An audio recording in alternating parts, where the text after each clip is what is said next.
Prescott's autobiography, Smile Though Your Heart Is Breaking, was serialised in the Mail on Sunday.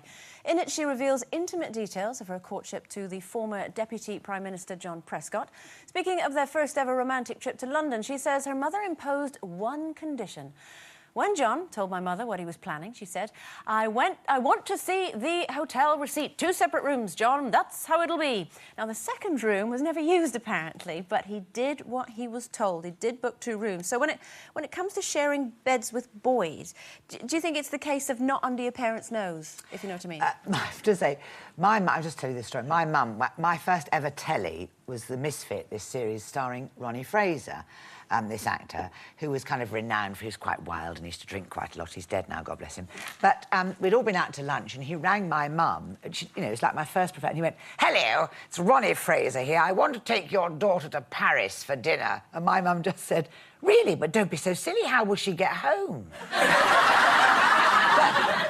See, my mum... But no, my dad, I can remember bringing my second husband, actually, who I was living with, and he came home for the weekend, and we've been going out together for quite a while, and I said to Mum, can't we move the other single bed into the... So we could... She said, yes, well, your dad won't notice if he won't go in your room anyway. So he caught us on the stairs with the single bed.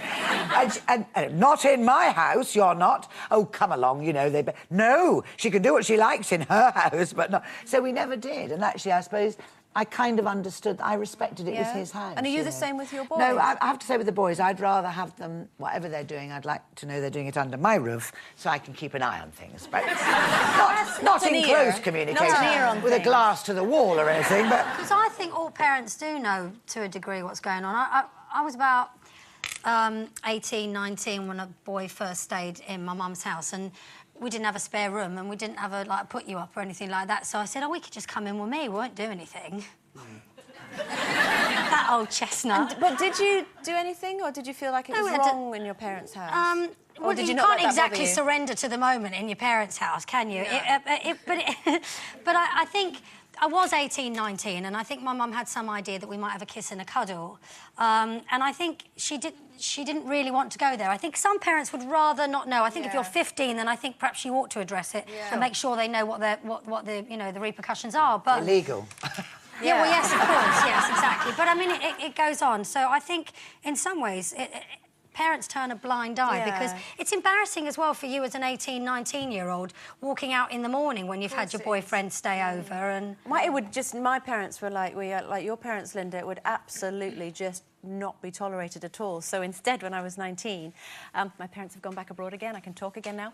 I remember my boyfriend and I were about to go away to... And you're married? And I'm married, yeah. That's all right. My boyfriend at the time, we're about to go away to university, and it was separate universities, so we thought, right, because we both lived up with our parents, we booked into a little B&B. And so we both... Well, I don't know if he lied, but I know I lied to my parents about where I was going. I was going to stay at my friend Claire's. And, but then I got caught out driving back from the wrong side of town the next morning. They were like, why were you coming back from that bit of Chester rather than that bit?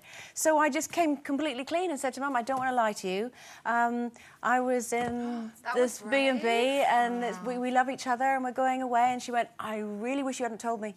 I understand what you're doing, but I really didn't need to know. It's too much information. Well, I think if my dad had ever known anything like that, my sister and I were brought up by the strictest father ever. I think that's probably why I rebelled. She didn't, but I did.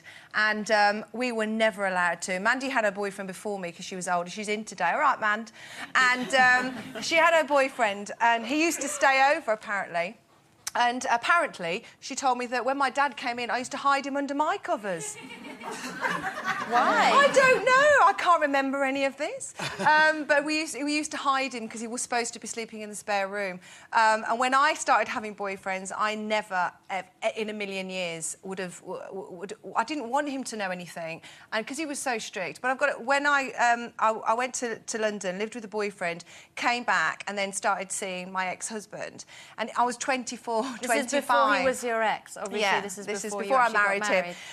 We all went out to dinner and we'd booked a hotel, and I really felt like I had to protect my dad still at 25. He was like, where are you staying tonight? And Paul was like, oh, we're staying in a hotel. And I'm like, I don't feel very well, Dad, because I wanted him to think that I wouldn't be having sex. So I was like really poorly. I wanted him to think that, oh, she's just going to go to sleep when she gets there. I was 25 years old, but it never ends, does it? No.